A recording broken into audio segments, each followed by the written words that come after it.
Чир-спорт – дебютант фестиваля национальных и неолимпийских видов спорта. И он, конечно, должен его украсить. Изящный и задорный, стремительно развивается во всем мире среди молодежи.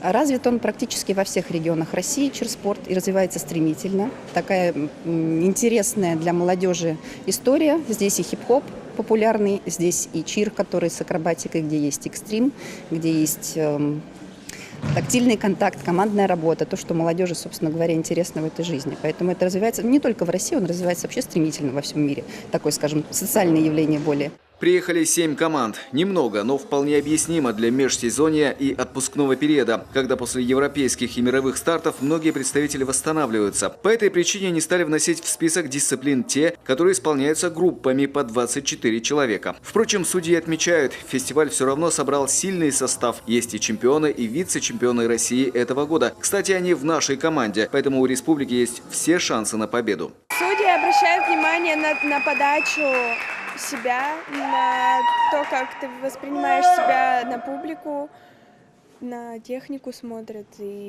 на то, чтобы ты не был скован, а отдавался полностью. Уже бьются на площадках и флорболисты. 5 команд играют по круговой системе, каждый с каждым. Сегодня в первых матчах встретились 4 региона. Хозяева, сборная Сыктывкара, со счетом 3-9 проиграла Свердловской области. Ульяновск с Архангельском завершили встречу ничьей 6-6. Завтра в игру включатся еще флорболисты Усинска.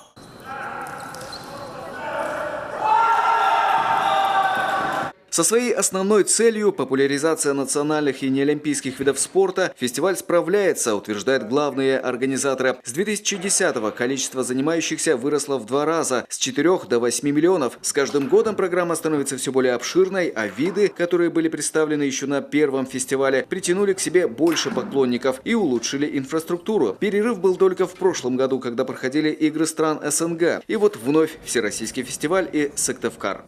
Я еще не успел побывать на всех объектах. На некоторых объектах я побывал. Республика Коми, как обычно, на высокоорганизационном уровне очень ответственно подошла к подготовке данного мероприятия, за что большое спасибо правительству республики.